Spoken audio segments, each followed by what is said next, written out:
Então, boa noite a todos. Que Jesus possa iluminar mais uma vez a todos nós e mais uma reunião de estudos abençoada, que com toda essa iluminação, orientação, possamos compreender bem a lição desta noite, refletir o que essas lições refletem na nossa jornada, em nossas vidas, para que possamos, além de aprender um pouquinho sobre a história da humanidade, nos inspirar para nos tornarmos pessoas melhores, trabalhando pelo nosso aprimoramento pessoal e coletivo,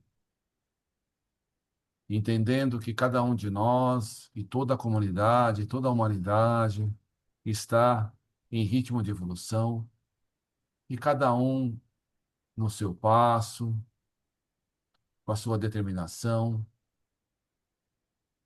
e que possamos todos juntos crescer sob a proteção do Mestre Jesus.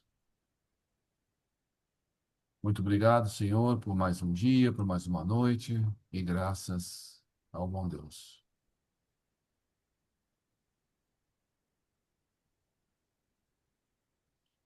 O Evangelho segundo o Espiritismo foi aberto no capítulo. Capítulo 16. Servir a Deus e a Mamon. E a lição é desprendimento dos bens terrenos.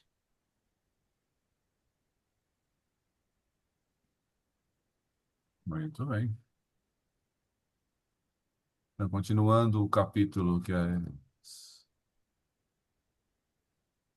da semana passada, a gente parou no meio do capítulo, então a gente vai continuar um pouquinho falou sobre Roma, e agora a gente continua com a destruição do Império.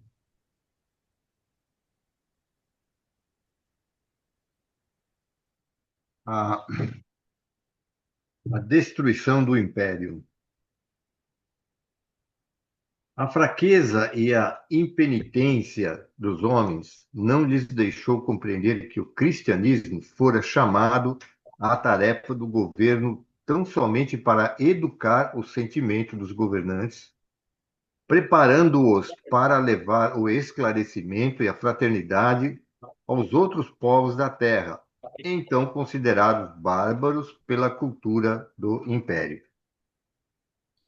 Não obstante todos os esforços em contrário dos mensageiros de Jesus, Bonifácio III cria o papado em 607, contrapondo-se a todas as disposições de humildade que deveriam reger a vida da Igreja.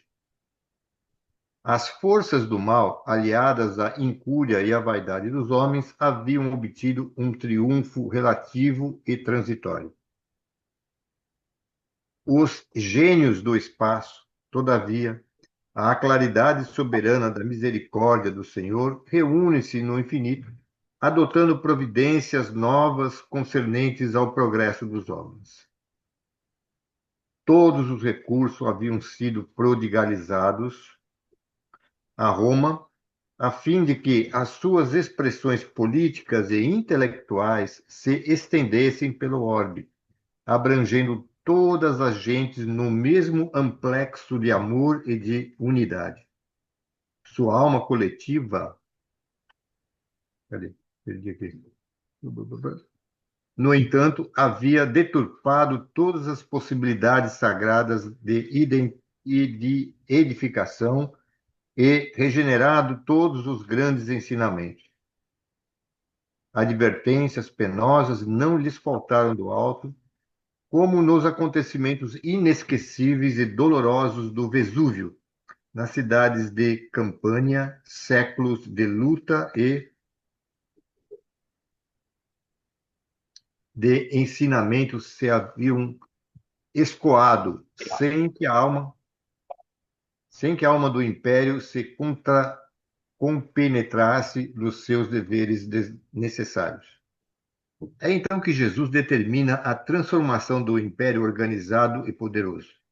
Suas águias orgulhosas haviam singrado todos os mares, o Mediterrâneo era propriedade sua. Todos os povos se lhe curvavam para a homenagem e para a obediência, mas uma força invisível arrancou-lhe todos os diademas, tirou-lhe as energias e lhe reduziu as glórias a um punhado de cinzas. Até hoje, o espírito que investiga o passado inquire o motivo desses sinistros arrasamentos.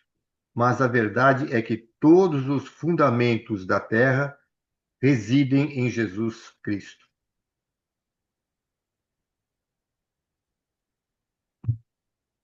Então, Jesus, o governador do planeta, determinou, né, a criação de um império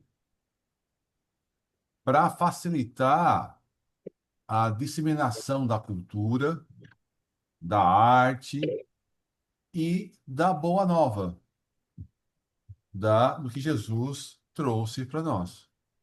Então, o império, toda uma organização e é toda um monte de espíritos encarnando e coordenando para que ah, transmitisse para toda a humanidade conhecimento, cultura, arte, a religião, né? A Boa Nova para toda a humanidade.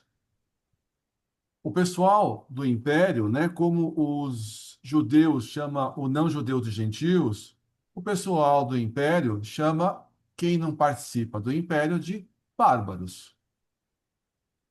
Então, então imagina um império gigante que abrange boa parte da Europa, a parte sul da Europa, toda ela, inclusive o norte da África, uma parte da Ásia. O império é gigantesco, poderoso. E de uma hora para outra, o império é rompido. Assim como Jesus determinou, o império deve ser criado, vamos organizar e ajudar para que esse império cresça. Como ele foi corrompido, ele falou: ó, o império não tem mais utilidade. Então, desface o império. Aí o império foi fragmentado. Por exemplo, com o que o texto que vai dizer agora, a invasão dos bárbaros. Então, no início, né, o império também sofria ataques, mas ele era poderoso, ele era organizado, que conseguia se defender e crescer. E agora, nesse momento, ele está fragilizado e ele permite a invasão de povos de várias regiões.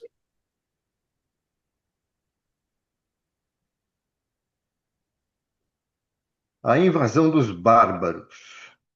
Essas determinações do Cristo, verificadas após o reinado de Constantino, foram seguidas das primeiras grandes invasões com os visigodos, que, fugindo dos hunos, transpõem o Danúbio e estabelecem-se no oriente do Império, penetrando depois na Grécia e na Itália, espalhando flagelos e devastações. Debalde surgem as vitórias de Estilicão, porque em 410 atingem elas as portas de Roma, e que fica entregue ao saque e às mais duras humilhações.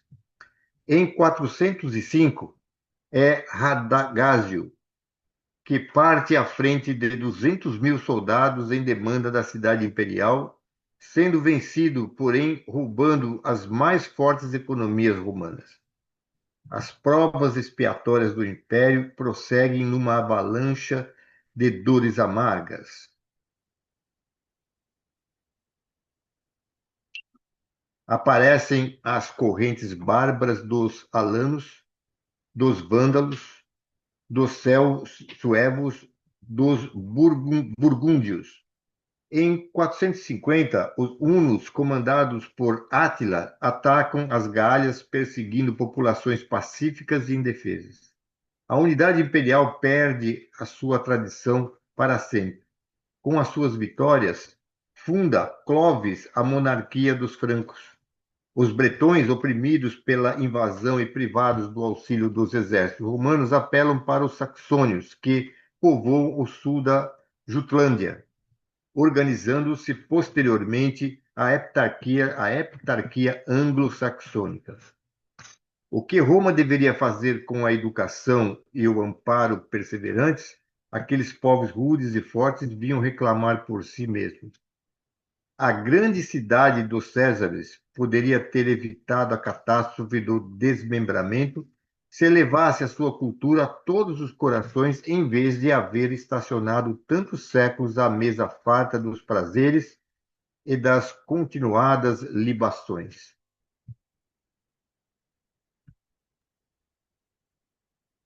Então, um império gigante, se ele tivesse passado toda essa cultura para toda a população, ele poderia ser um império realmente unido, forte, e o império forte não ia ser invadido por vários lados, né, e se quebrado. Então, um império gigante, com tanta população, tantos exércitos, eles aos poucos vão sendo quebrados por invasões do norte da Europa, pelo sul da Itália, pela Grécia, e vai aos poucos, né, quebrando esse império. Outra coisa que falou anteriormente é que os papas não. A criação do papado é totalmente contrária aos ensinamentos de Jesus, que ensina humildade, respeito, né? Enquanto isso, os papados, né, a criação do papado, a criação da Igreja Católica, vai para um lado totalmente oposto à humildade que Jesus pregou. Então, ele acaba criando coisas luxuosas, poder. Então, percebe-se, né, que a influência negativa, a influência das trevas, está na criação dessa igreja.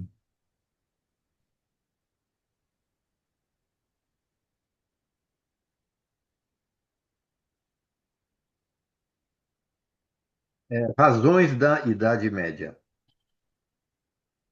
A queda do Império Romano determinara no mundo extraordinárias modificações.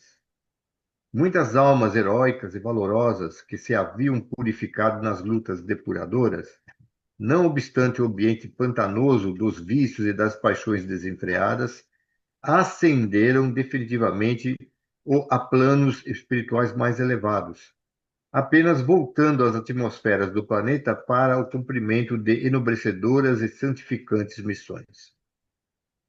A desorganização geral com os movimentos revolucionários dos outros povos do globo terrestre, que embalde esperam o socorro moral do governo dos imperadores, originara um longo estacionamento nos processos evolutivos. É aí, nessa época de transições que agora atinge as suas culminâncias, que vamos encontrar as razões da Idade Média, ou o período escuro da história da humanidade. Só esse ascendente místico da civilização pode explicar o porquê das organizações feudais, depois de tão grandes conquistas da mentalidade humana, nos grandes problemas da unidade e da centralização política do mundo. É que um novo ciclo de civilização começava sob a amorosa proteção do Divino Mestre, e as últimas expressões espirituais do grande império retiravam-se para o silêncio dos santuários e dos retiros espirituais para chorar na solidão dos conventos, sobre o cadáver da grande civilização que não soubera prover ao seu glorioso destino. Então, existia lá o Império Romano, aí acaba a invasão de vários povos bárbaros, o Império Romano é totalmente fragmentado e há uma mistura da cultura desse, desses povos invasores com a população, né, que estava lá dentro do Império Romano. Parte dessa organização, dessa cultura toda centralizada, né, organizada pelo Império Romano, foi quebrada. A partir daí, acaba gerando pequenos grupos, pequenos feudos, aonde existia a centralização numa monarquia, sob um rei, na organização sobre debaixo de um poder religioso. Então, durante essa fase, né, da Idade Média, que durou mais de 1000 anos, essa idade de trevas, houve uma centralização em torno de uma monarquia, em pessoas que pensavam só nelas, né? As pessoas mais simples acabaram sofrendo bastante. Essa monarquia ligado com uma igreja muito forte localmente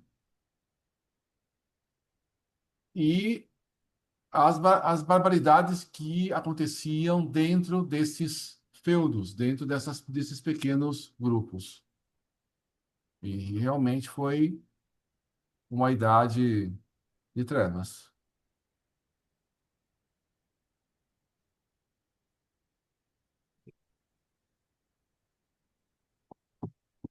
Mestres do amor e da virtude.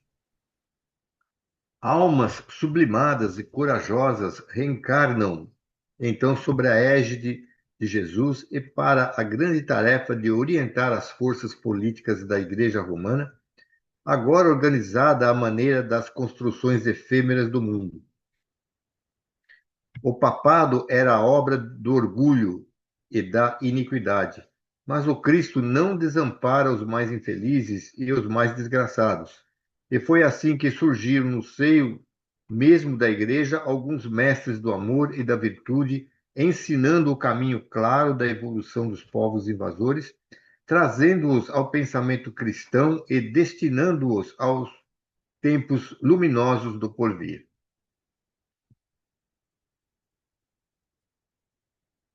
É.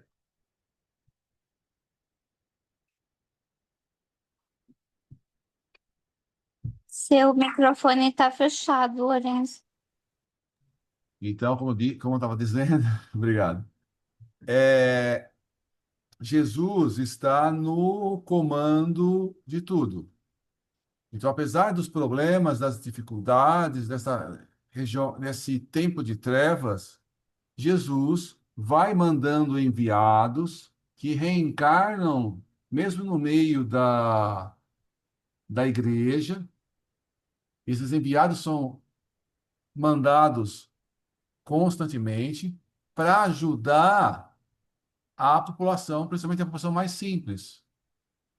Então, para ajudar a mudança do pensamento das pessoas e ajudar todos, em especial as pessoas que mais sofrem.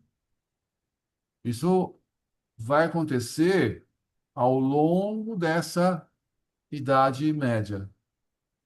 Um espírito de grande luz que acaba se destacando é Francisco de Assis e os grupos que veio com ele, né, como Antônio de Pádua e tantos outros que vieram junto com ele para tentar mudar a aura do planeta.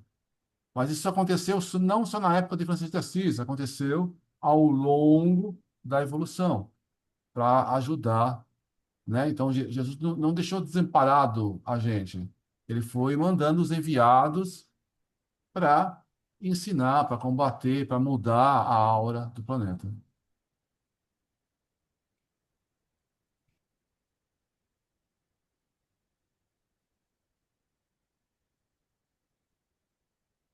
Aí muda o capítulo, né? Capítulo 17. A Idade Medieval. Essa época foi dura, né? Os mensageiros de Jesus. Em todo o século VII, de conformidade com as deliberações efetuadas no plano invisível, aparecem grandes vultos de sabedoria e bondade, contrastando a vaidade orgulhosa dos bispos católicos, que, em vez de herdarem os tesouros da humildade e amor do crucificado, reclamaram para si a vida suntuosa, as honrarias, as prerrogativas dos imperadores. Os chefes eclesiásticos, guindados à mais alta preponderância política, não se, não se lembravam da pobreza e da simplicidade apostólicas, nem das palavras do Messias, que afirmara não ser o seu reino ainda deste mundo. Todavia, nesse pantanal de ambições floresciam igualmente os lírios da misericórdia de Jesus, em sublimadas realizações de sacrifício e bondade. Espíritos heróicos e missionários, cuja maioria não se incorporou aos nomes da galeria histórica terrestre, exerceram a função de novos sacerdotes da Igreja Sagrada do Cristianismo, conservando-lhe o fogo divino para as futuras gerações do planeta. Subordinados, embora à disciplina da Igreja Romana, eles ouviam no ádito do coração a palavra eterna de suave do divino jardineiro e sabiam, por isso, que a sua missão era de renúncia, do sacrifício e da humildade. Roma podia negociar os títulos eclesiásticos com a política do mundo e estabelecer a simonia nos templos sagrados, esquecendo os mais severos compromissos. Eles, porém, nas suas túnicas rotas, atravessariam o mundo alentando a palavra das promessas evangélicas. Edificariam pousos de silêncio e de misericórdia, onde guardassem as tradições escritas da cultura sagrada para os dias do porvir.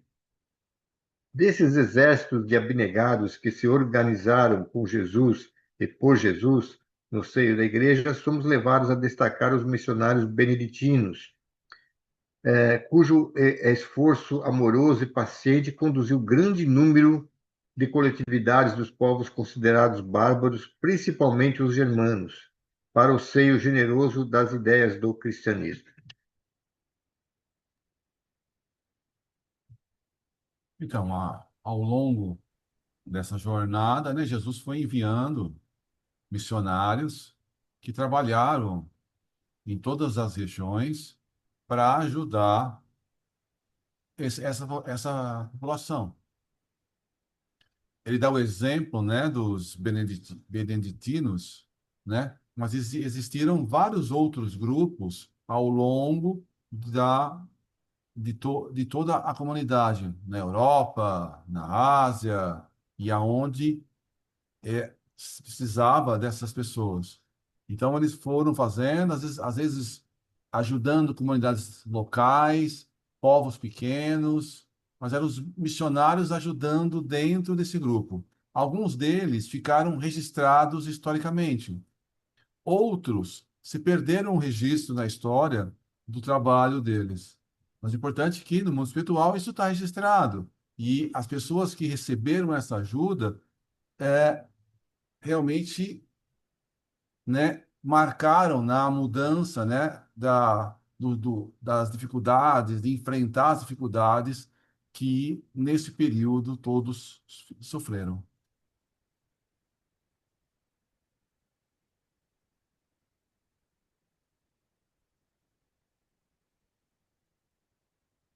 O Império Bizantino. Depois da morte do imperador Teodósio, eis que o mundo conhecido se reparte em dois. Teodósio.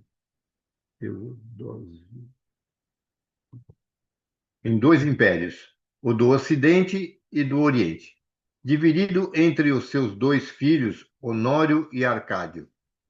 Com o assalto dos Érulos, em 1476, desaparece o Império Ocidental e com ele para sempre os resquícios da integridade do Império Romano. Instalando-se depois, em 493, o reino ostrogodo, na Itália, tendo Ravenna por capital. Constantinopla é então a sucessora legítima da grande cidade imperial. O Império Bizantino era o depositário da legislação e dos costumes romanos. Um poderoso sopro de latinidade vitaliza as suas instituições. Debalde, porém, as expressões romanas buscam um refúgio nas outras terras, com o objetivo de uma perpetuação. Homens enérgicos como Justiniano não conseguem salvá-las. Forças ocultas e poderosas estavam incumbidas de sua visceral renovação e, não obstante a sua resistência milenar, o Império Bizantino, herdeiro dos Sérvios, ia cair exânime em 1453 ao assalto de Maomete II. Mas demorou, hein?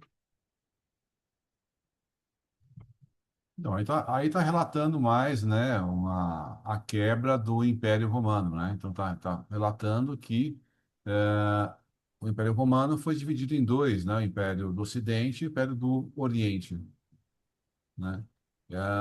Essa divisão entre esses dois impérios, depois, aos poucos, né, como está relatado nos textos anteriores aí, ele foi fragmentando em grupos cada vez menores. Então, aqui ainda está falando do Império Romano bom gigante, foi dividido entre dois filhos, mas aos poucos isso vai se quebrando com a invasão dos bárbaros de todos os lados. Quando você tem uma unificação, então um controle, tem uma organização, ele consegue manter, né, consegue defender todo esse império. Mas à medida que o tempo vai passando, vai ficando cada vez mais frágil o império, ele se preocupando muito mais com os prazeres do que realmente com a construção, a edificação, a educação.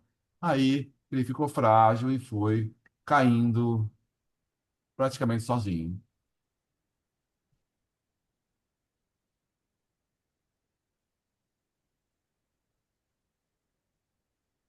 O islamismo. Antes da fundação do papado, em 607, as forças espirituais se viram compelidas a um grande esforço no combate contra as sombras que ameaçavam todas as consciências. Muitos emissários do alto tomam corpo entre as falanges católicas no intuito de regenerar os costumes da Igreja. Embalde, porém, tentam operar o retorno de Roma aos braços do Cristo, conseguindo apenas desenvolver o máximo de seus esforços no penoso trabalho de arquivar experiências para as gerações vindouras. Numerosos espíritos reencarnam com as mais altas delegações do plano invisível. Entre esses missionários veio aquele que se chamou Maomé, ao nascer em Meca no ano de 570. Filho da tribo dos Quraishitas, sua missão era reunir todas as tribos árabes sobre a luz dos ensinos cristãos, de modo a organizar-se na Ásia um movimento forte de restauração do Evangelho do Cristo, em oposição aos abusos romanos nos ambientes da Europa. Maomé, contudo, pobre e humilde no começo da sua vida, que deveria ser de sacrifício e exemplificação, torna-se rico após o casamento com Khadija e não resiste ao assédio dos espíritos da sombra, traindo nobres obrigações espirituais com as suas fraquezas. Dotado de grandes faculdades mediúnicas inerentes ao desempenho dos seus compromissos, muitas vezes foi aconselhado por seus mentores do alto nos grandes lances da sua existência, mas não conseguiu triunfar das inferioridades humanas. É por essa razão que o missionário do Islã deixa entrever nos seus ensinos flagrantes contradições. A par do perfume cristão que se evola de muitas das suas lições, há um espírito belicoso, de violência e de imposição, junto da doutrina fatalista encerrada no Alcorão. Existe a doutrina da responsabilidade individual, divisando-se através de tudo isso uma imaginação superexcitada pelas forças do bem e do mal, num cérebro transviado do seu verdadeiro caminho. Por essa razão, o islamismo, que poderia representar um grande movimento de restauração do ensino de Jesus, corrigindo os desvios do papado nascente, assinalou mais uma vitória das trevas contra a luz, e cujas raízes era necessário extirpar.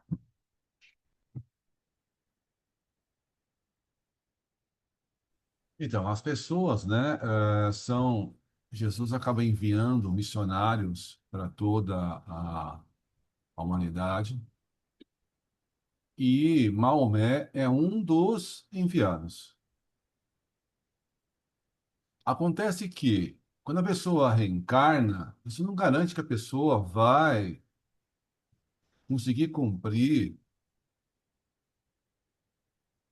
né, tudo que ele prometeu, toda a sua missão.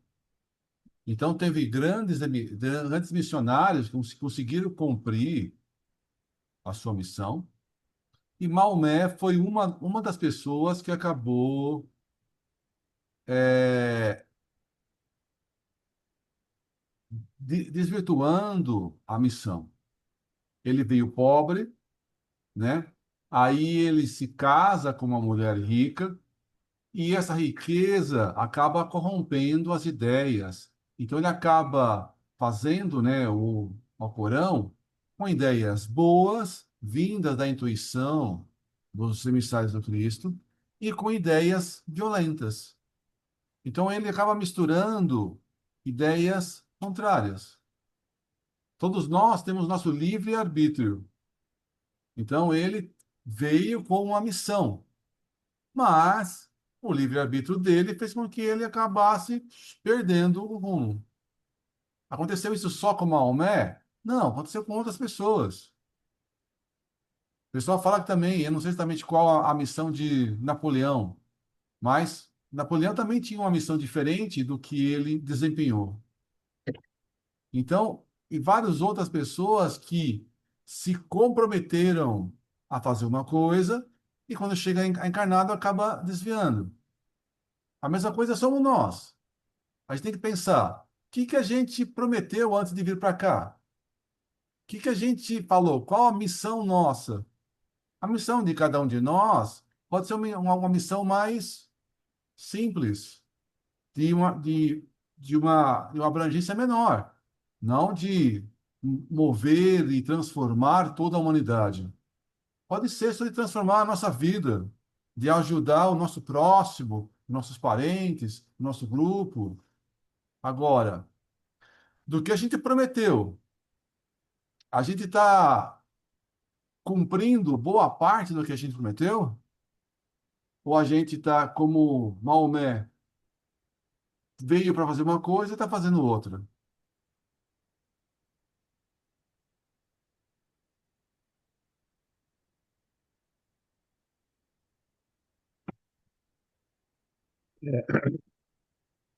As guerras do Islã. Maomé, nas recordações do dever que o trazia à terra, lembrando os trabalhos que lhe competiam na Ásia a fim de regenerar a igreja para Jesus, vulgarizou a palavra infiel entre as várias famílias do seu povo, designando assim os árabes que lhe eram insubmissos, quando a expressão se aplicava perfeitamente aos sacerdotes transviados do cristianismo. Com o seu regresso ao plano espiritual, toda a Arábia estava submetida à sua doutrina, pela força da espada. E, todavia, os seus continuadores não se deram por satisfeitos. Com semelhantes conquistas, iniciaram no exterior as guerras santas, subjugando toda a África setentrional no fim do século VII. Nos primeiros anos do século imediato, atravessaram o Estreito de Gibraltar, estabelecendo-se na Espanha, em vista da escassa resistência dos visigodos atormentados pela separação, e somente não seguir um caminho além dos Pirineus, porque o plano espiritual assinalara um limite às suas operações, encaminhando Carlos Martel para as vitórias de 732. Então, todos nós temos o nosso livre-arbítrio, que a gente pode fazer segundo as nossas nossos pensamentos, mas Jesus está no controle. Então, se começa a extrapolar muita coisa, das determinações de Jesus vai lá e manda pessoas para que as coisas sejam limitadas, para não deixar totalmente desgovernado. Nós temos o nosso livre-arbítrio, mas tem todo o amparo do mundo espiritual para que as coisas acabem voltando para o controle. Então, existe, né, toda a influência das trevas, esses domínios, essas guerras santas, essas coisas, né, que não deveriam ter acontecido, mas vai se colocando. Então, Jesus mandou esse Carlos Martel para que a expansão árabe não continuasse. Então, ele foi progredindo até uma certa parte, aí o Carlos Martel fez voltar um pouco e para poder essa expansão não continuar.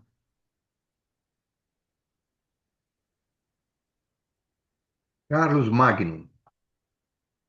É depois dessa época que Jesus permite a reencarnação de um dos mais nobres imperadores romanos, ansioso de auxiliar o espírito europeu na sua amargurada decadência. Essa entidade renasceu então sob o nome de Carlos Magno, o verdadeiro reorganizador dos elementos dispersos para a fundação do mundo ocidental. Quase analfabeto, criou as mais vastas tradições de energia e de bondade com a superioridade que lhe caracterizava o espírito equilibrado e altamente envolvido. Num reinado de 46 anos consecutivos, Carlos Magno intensificou a cultura, corrigiu defeitos administrativos que imperavam entre os povos desorganizados da Europa, deixando as mais belas perspectivas para a latinidade. Sabe Jesus quanto de lágrimas lhe custou o cumprimento de uma tarefa dessa natureza, cujo desempenho exigia as mais altas qualidades de cérebro e coração? Mas, antecipando as doces comoções que o aguardavam no plano espiritual, numerosos amigos invisíveis, que com ele haviam caminhado na Roma do direito e do dever, cercam-lhe a personalidade na noite do Natal, no ano 800, quando o seu pensamento em prece se eleva a Jesus na Basílica de São Pedro. Uma onda de vibrações harmoniosas invade o ambiente suntuoso, pouco propício às demonstrações da verdadeira espiritualidade. Leão III, o Papa reinante, sente-se tocado de incompreensível arrebatamento espiritual e, aproximando-se do grande batalhador do bem, cinge-lhe a fronte com uma coroa de ouro, enquanto a multidão designa-o em vozes comovidas e entusiásticas como o imperador dos romanos.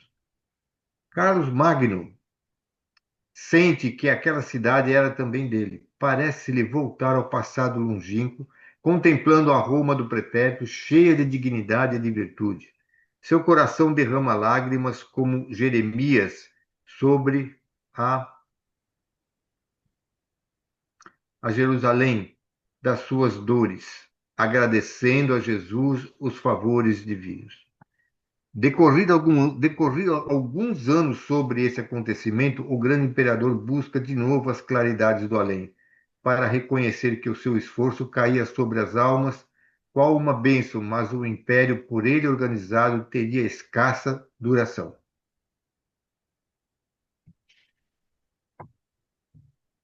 Então, o Carlos Magno, ele é a reencarnação, né, de um dos imperadores do passado. Ele acaba descendo, reencarnando, organizando, né? Estando iluminado para trazer ajuda para a organização, né? Sobre a direção de Jesus. Ele fica no comando aí por 46 anos, mas assim que ele desencarna, né? Acaba essa organização, né? Acaba se quebrando, dura muito pouco.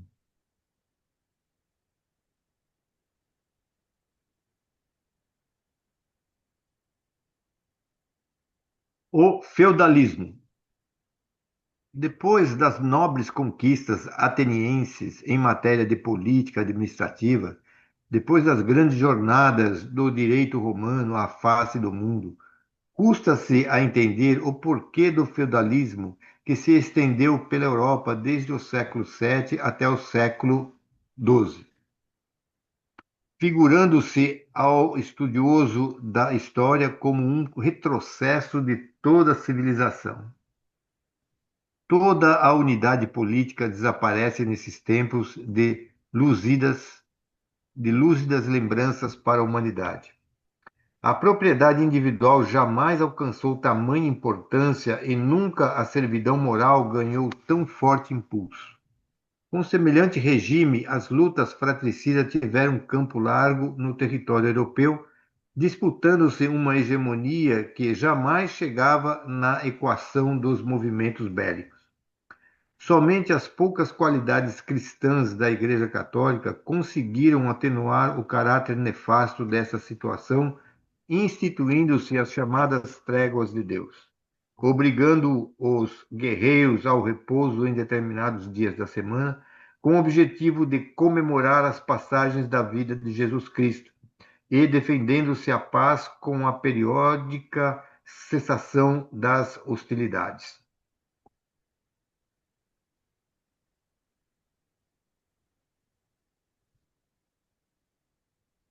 Bom, o feudalismo, né? A Europa como um todo, ela foi quebrada, dividida em feudos. Esses feudos, então, eram pequenos grupos, pequenas regiões, né? Imagina o Império Romano, que foi todo ele fragmentado, aí foi dividido em pequenos feudos, né? Aonde a terra era o mais importante.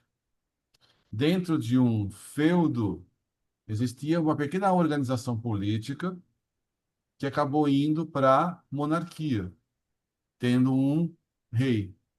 Ligado a esse rei existia a Igreja Católica.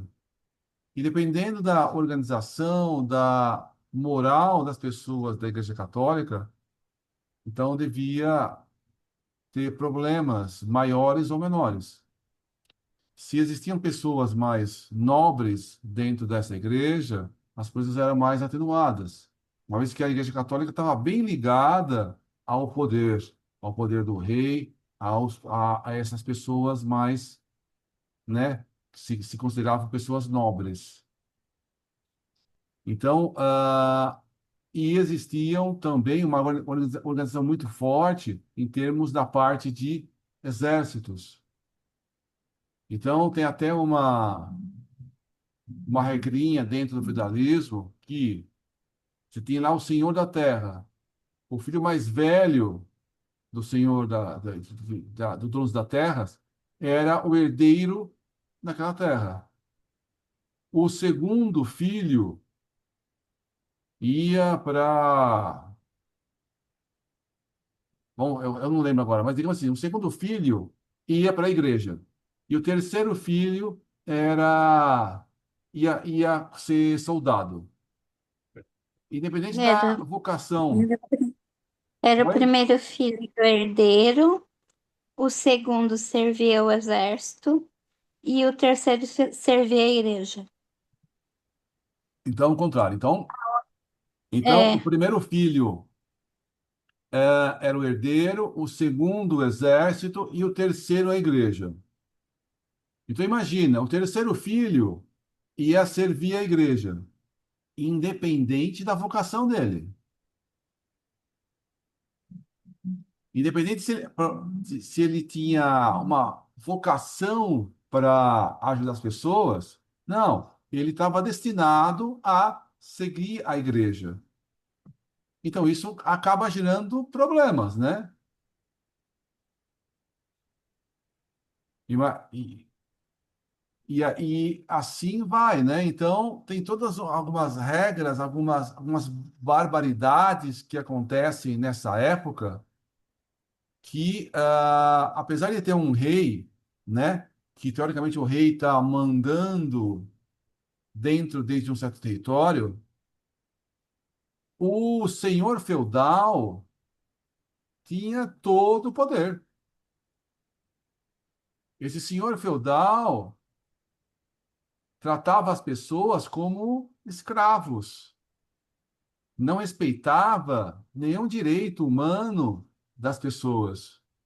Então, realmente foi uma idade de trevas, épocas de escuridão, aonde foi feito barbaridades realmente que a gente tem que esquecer realmente, tem que nunca mais se repetir.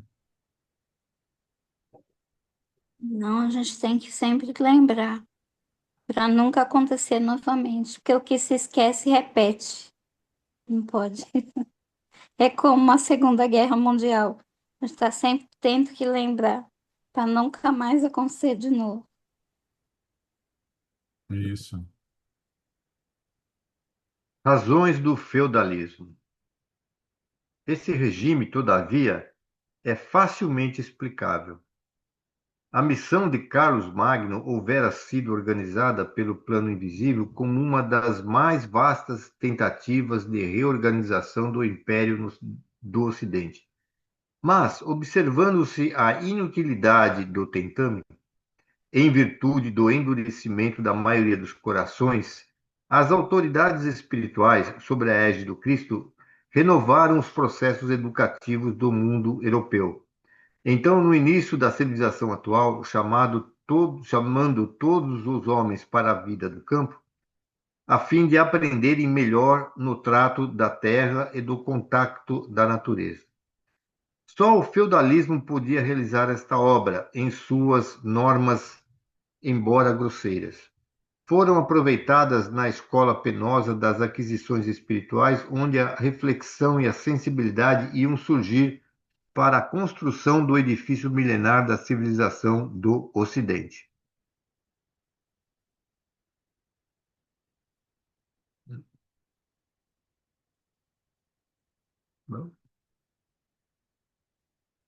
Tem uma coisa dentro desses textos que é interessante, não sei se vocês concordam, principalmente dentro desse livro, que eles deixam tão claro que, mesmo diante de todas as atrocidades humanas que, pelo nosso primitivismo, aconteceram, sempre tem um lado positivo em todos eles. Então, uma tragédia sempre vê com um fundo que foi importante para algum momento da humanidade, para algum tipo de evolução. É ruim, mas acaba que no fundo trouxe uma consequência que Deus ajudou a se transformar em alguma coisa boa. Não que se fosse bom, podia ter sido tudo evitado, mas Deus aproveitou de alguma maneira todos esses incidentes. Pelo menos é o que está nesse livro, né? Todos eles aconteceram atrocidades, mas alguma coisa, alguém vem dar uma consertadinha. A atrocidade da Idade Média, mas foi preciso para ajudar o povo ali a evoluir um pouquinho. É sempre alguma coisa por trás da situação. Como, por exemplo, os muçulmanos. Óbvio, tem um monte de situações que aconteceram, mas eles trouxeram a filosofia de volta. A Idade Média foi atroz, tudo que aconteceu foi atroz, mas teve a ajuda para que aquele povo conseguisse se unir. Hoje, os europeus são uma população muito unida, pelo menos entre eles, na maioria deles, né? É bem interessante se a gente for ver por essa perspectiva. Então, pior que seja, Deus sempre tiver um bom proveito para a humanidade, pelo menos para algumas situações. Por isso que a gente não pode esquecer as partes ruins, para elas não voltarem a acontecer novamente. Porque sempre se tira algum tipo de aprendizado de tudo, por mais atroz que seja. Mas como você está dizendo, Andressa, realmente, né, Jesus aproveita, né, todas as nossas experiências para ajudar toda a população.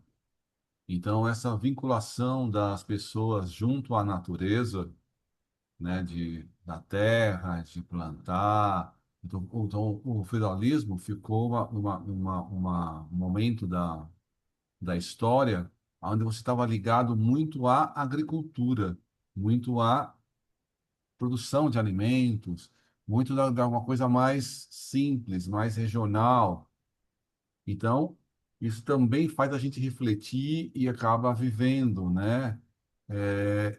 Tendo os aprendizados, né? E na hora da gente ir, vai e volta, reencarna, tal. Então, por exemplo, Carlos Magno era imperador e voltou para cumprir uma missão.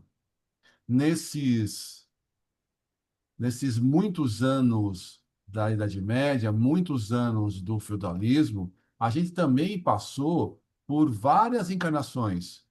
E cada encarnação a gente estava numa posição diferente.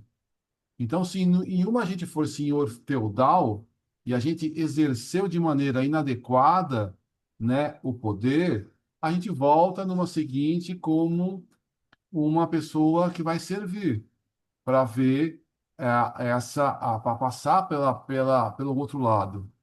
Então, mesmo que tenha sido uma idade ruim, de muitas cidade de escuridão, de trevas, né? Não estava desamparado pela organização do planeta. É vinculada essa organização para que a gente passe por encarnações diferentes e a gente cresça ao longo desse tempo. Não foi uma perda total de tempo, esses 1000 anos aí. Foi experiências diferentes. A gente poderia ter evoluído mais, a gente poderia ter aproveitado mais uma organização de um império, de ser uma coisa respeitosa, de aprender filosofia, artes e tantas outras coisas. Poderia. A gente perdeu, tropeçou? Sim, mas não foi um tempo totalmente perdido. Jesus, né, acabou organizando as nossas vidas para que a gente tivesse experiências diferentes, para a gente poder crescer ao longo desse tempo.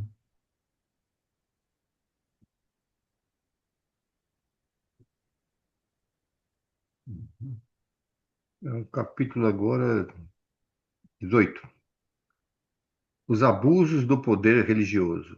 Fases da Igreja Católica. Apesar dos numerosos desvios da Igreja Romana, que esquecera os princípios cristãos tão logo que chamada aos gabinetes da política do mundo, nunca o catolicismo foi de todo abandonado pelas potências do bem no mundo espiritual. Advertências inúmeras lhe foram enviadas em todos os tempos da sua vida histórica, pela misericórdia do Cristo, condoído da impiedade de quantos, sobre o seu nome, manchavam o altar dos templos. Enquanto esteve subordinada aos imperadores de Constantinopla, a instituição católica trabalhou para libertar-se de semelhante tutela, procurando a mais ampla independência espiritual, somente conseguida depois do Papa Estevão II, em 756, com a organização do chamado Patrimônio de São Pedro. A esse tempo, os vários soberanos da época dispunham da Igreja de acordo com os seus caprichos pessoais, conferindo dignidades eclesiásticas às consciências mais apodrecidas. A sede do catolicismo se transformara em vasto mercado de títulos nobiliárquicos de toda a espécie, até depois do século X. Semelhante situação de descalabro moral marchava para a frente num crescendo espantoso.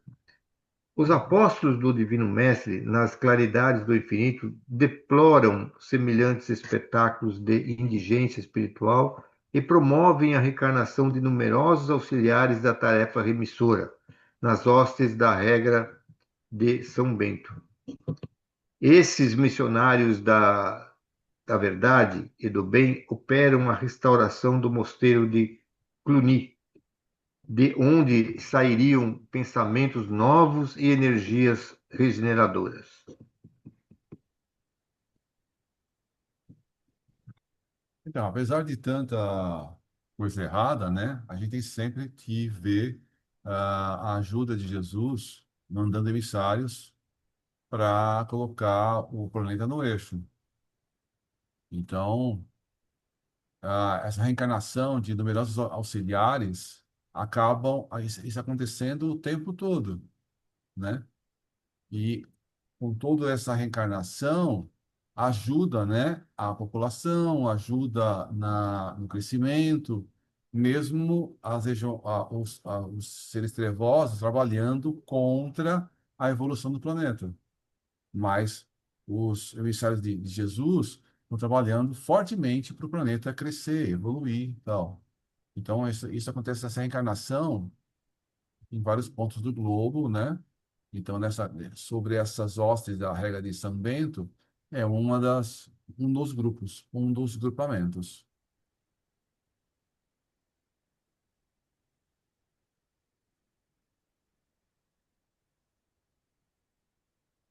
Gregório VII. Foi nesse movimento de restauração que Hildebrando, conhecido como Gregório VII, ouvindo as inspirações que lhe desciam ao coração do plano invisível, preparou-se para a missão que o esperava no Vaticano. Sua figura é das mais importantes do século XI, pela fé e pela sinceridade que lhe caracterizavam as atitudes. Eleito Papa após a desencarnação de Alexandre II, reconheceu as primeiras providências que lhe competiam eram as do combate ao simonismo no seio da instituição católica e as do restabelecimento da autoridade da Igreja, que ele desejou sinceramente reconduzir ao seio do cristianismo, embora as lutas sustentadas contra Henrique IV façam parecer o contrário.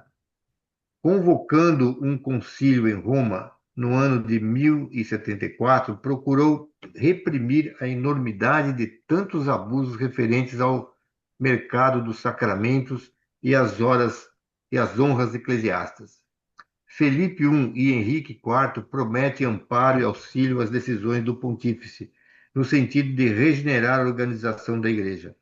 Henrique IV, porém, prestigiado pelos bispos culpados da simonia, fugiu ao cumprimento da promessa e, depois de exortado por Gregório VII, tenta depô-lo reunindo em Worms um sínodo de sacerdotes transviados.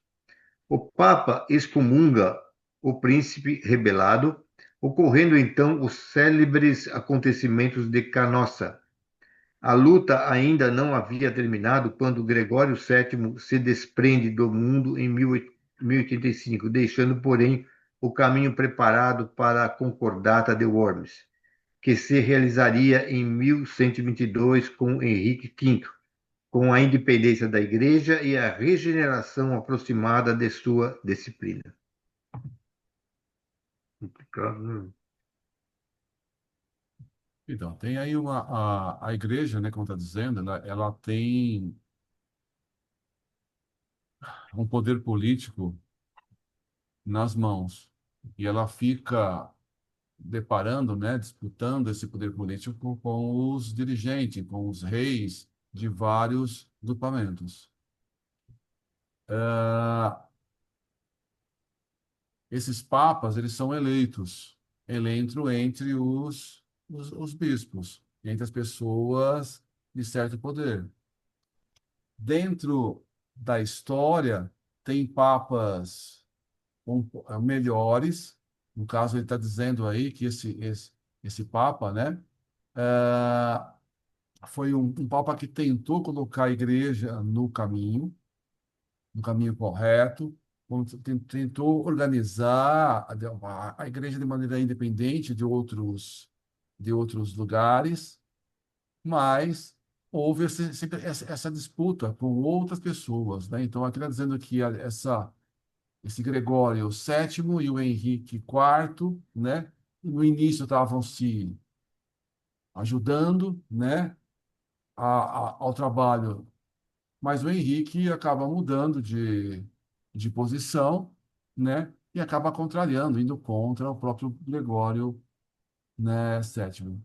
Mas já dizendo que o trabalho desse Gregório sétimo acaba indo trabalhando pela independência da igreja, né? Independência da igreja frente aos poderes políticos de toda a região, de toda a Europa, de todo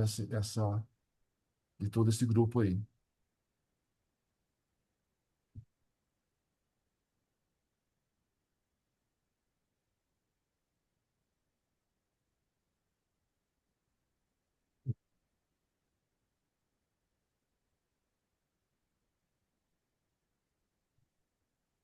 As advertências de Jesus.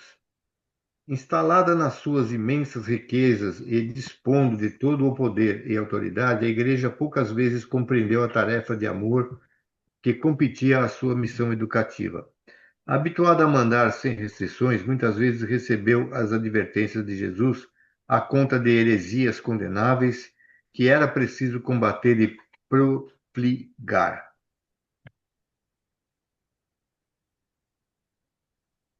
As exortações do alto não se faziam sentir tão somente no seio das ordens religiosas, onde penitentes humildes proporcionavam aos seus orgulhosos superiores eclesiásticos as mais santas lições da piedade cristã. Também na sociedade civil, as sementes de luz deixavam entrever os mais esperançosos rebentos de compreensão e de sabedoria acerca do Evangelho e dos exemplos do Cristo. Neste caso está Pedro de Baúf, que, embora sendo um homem de negócios em Lyon, desligou-se de todos os laços que o prendiam às riquezas humanas, despojando-se de todos os bens em favor dos pobres e necessitados, comovido com a leitura da exemplificação de Jesus no seu evangelho de amor e redenção.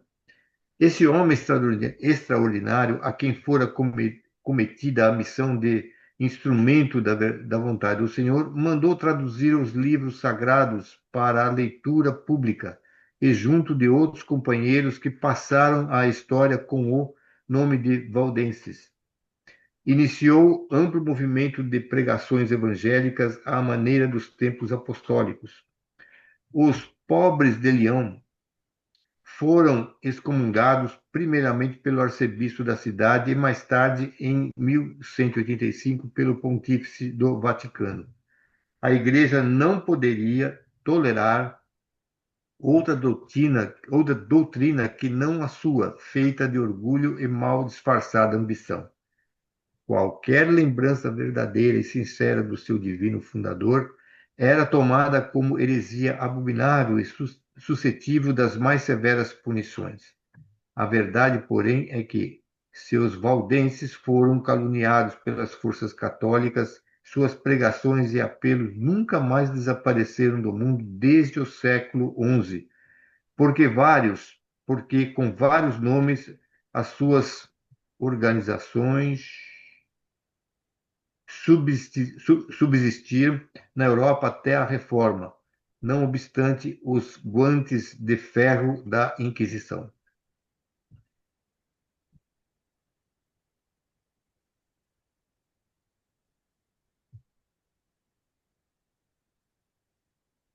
Então, a Igreja Católica, né, ela queria ser a única a dominar o povo e só a sua doutrina equivalia. Então, os cultos eram em latim, só quem poderia ler a Bíblia eram os padres, os bispos, o Papa. O povo não tinha acesso às Bíblias. Você era proibido de ler a Bíblia. Olha que absurdo. Mas você era proibido de ler a Bíblia. Então, esse movimento foi um dos primeiros movimentos de você traduzir a Bíblia para o idioma que as pessoas entendessem, para que as pessoas refletissem sobre o conceito, sobre as lições de Jesus e pensassem, né? Porque até o momento, o que acontecia? Era só os padres que liam o texto e falavam a sua interpretação dos textos. Só valia o que eles diziam. Então, esse movimento, né, foi um dos primeiros movimentos de você traduzir a Bíblia para o idioma, né, para que as pessoas entendessem. E esses movimentos de as pessoas lerem é que foi crescendo ao longo dos anos e que gerou o movimento dos protestantes, né, e vários outros movimentos que uma das coisas era exatamente isso: você permitir a leitura da Bíblia. Você lê a Bíblia e você entender, você interpretar. E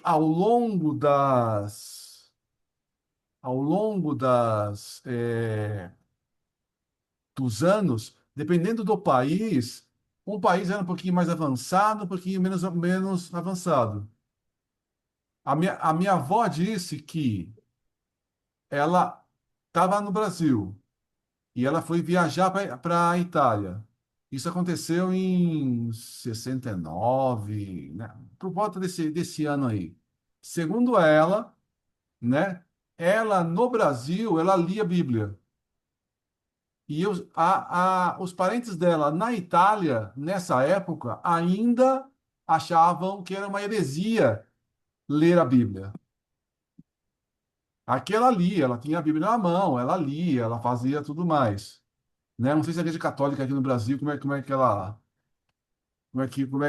é que funcionava isso.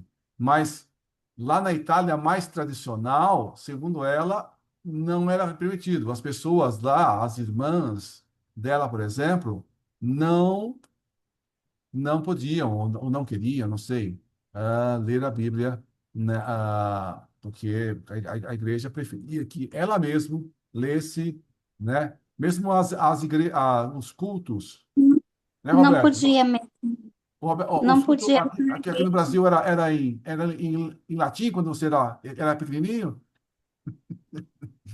Fala Era em mesmo. latim, era em latim de costas para a população. Eu não me lembro. Se eu não me... Foi antes do João Paulo I. Foi o Papa anterior ao João Paulo I que teve o que morreu em uma semana, o anterior ao que morreu em uma semana, que abriu para a missa ser feita em português. E no idioma local, no caso, né? No idioma aqui é em português, nos Estados Unidos em inglês.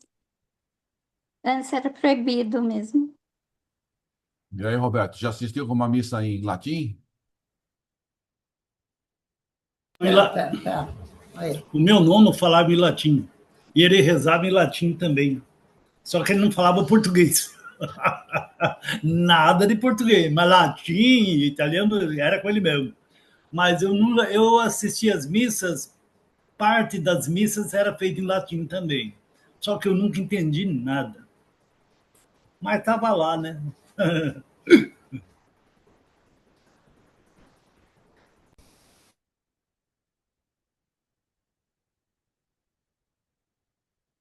No Calvino e Lutero, dos reformistas, não foi só para traduzir as Bíblias, foi porque também era vendida a absolvição dos pecados. E eles não achavam que seria justo que a população que não tinha dinheiro morria em pecado.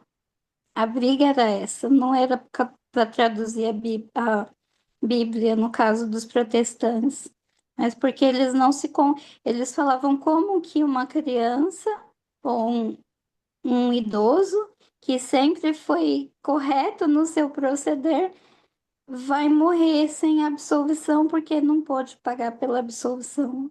Na época era tudo cobrado. Então, o próprio texto aí Até, fala. Lourenço, tem um porém também que eu lembrei agora, que a missa era feita, metade da missa cantada, mas em latim, né? Então, aquelas pessoas que eram frequentes na igreja aprendia mais ou menos aquilo que cantava junto com o padre em latim também. Mas ela, metade dela era feita cantada em latim. Era até bonito, né? Mas, além, É, era legal, só que eu não entendia nada, mas era legal. então, mas além da beleza, né? Você realmente tem que entender o que você está fazendo, né? Entender o significado, né? Então, você fazer uma missa em latim no mundo todo não tem sentido, né? Então, realmente, né? Você, para entender, né, a boa nova de Jesus, você tem que fazer no idioma, né? O próprio Jesus, né, na hora de ensinar, ele mudava a linguagem para o público dele, ele adequava a linguagem para as pessoas que estavam escutando.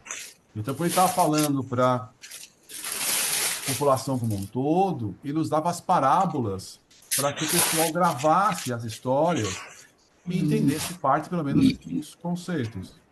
Quando ele estava falando com um grupo mais próximo, com os apóstolos, ele fazia explicações mais detalhadas, né? Então ele pegava aquelas mesmas parábolas e iam detalhando tal. Então você adequava o conteúdo para as pessoas. Então ele queria que todo mundo entendesse dentro das limitações de cada um. Mas esse período grande aí que todas as missas eram em latim, para muitos povos, muitas pessoas iam lá tal e cantava e acompanhava e até achava bonito, mas não entendia os conceitos, né? E também não podia discutir, né? Não podia contestar os ensinamentos. Então aquilo lá era um dogma e acabou. Era daquele jeito, mas por que que é assim? Não se discute. Então, isso realmente a gente tem que. Na doutrina é diferente, né? Na doutrina espírita, a gente tem que conversar e tem que entender, a gente tem que realmente não absorver cegamente, mas entender os conceitos, entender o conteúdo, mas racionalmente.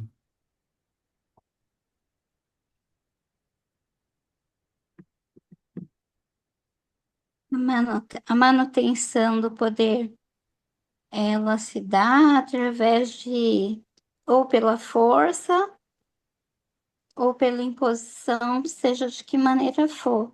Não tem uma maneira mais adequada do que manter a ignorância. A partir do momento que você não sabe o que você está fazendo, que você não pode questionar, porque o questionar é pecado. Não, não pode questionar, tem que dizer sim e amém a tudo. Você deixa a pessoa subjugada. Foi o que infelizmente aconteceu durante toda a Idade Média e acontece até hoje em quase todos os cultos religiosos, infelizmente, porque é mais fácil você manter a pessoa calada, quietinha no seu canto. Questionar nem sempre é adequado para quem quer manter um poder, seja de que sentido for na mão de alguém. Infelizmente. Não é o que Cristo quis em nenhum momento, né? Nunca foi. O conhecimento é para todos, o amor é para todos, e foi por isso que ele foi crucificado, né? Justamente por isso que ele brincou. ele questionou os poderosos, né? Então, não crucificaram ele até esse momento. Foi um momento em que ele bateu de frente com os sacerdotes do templo, em que eles realmente determinaram que ele deveria ser crucificado. É isso. A gente um dia muda, evolui, né?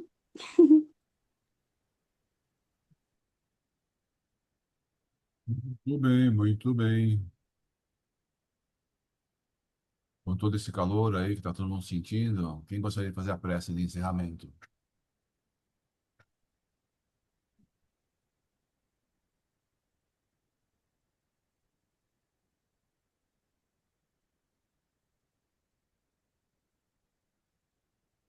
Vamos, voluntários.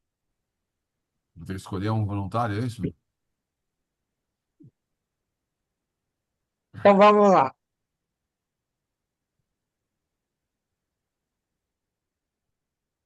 Vamos mais uma vez agradecer a Deus, nosso Pai, ao Mestre Jesus, por mais esta oportunidade de conhecimento que nós tivemos. Graças ao Pai, nós não somos mais impedidos de entender, de ter o conhecimento da doutrina, de ter o entendimento das mensagens de Jesus, mas pedimos para que nós tenhamos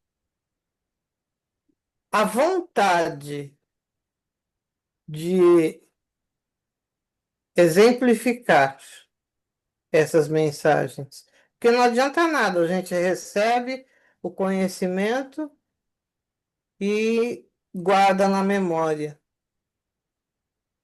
Então, que nós tenhamos a oportunidade de exemplificar, de mostrar o que é o certo, né? Que tenhamos o ouvido de ouvir e os olhos de ver, para que quando as pessoas que se aproximarem de nós possam sentir a presença do Mestre,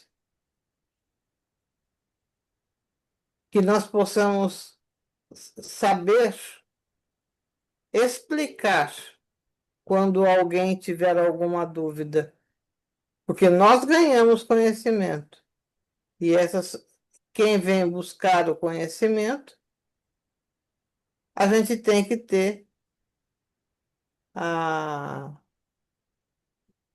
o discernimento correto para transmitir a esses irmãos. Então, que nós aprendamos realmente o que nos é dado de conhecimento e apliquemos no nosso dia a dia.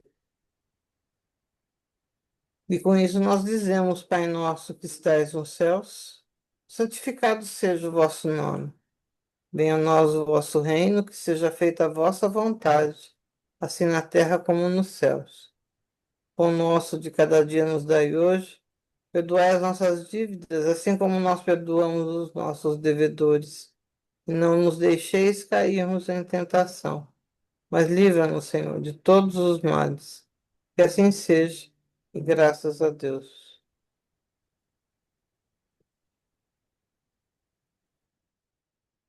Vidências? Boas vidências?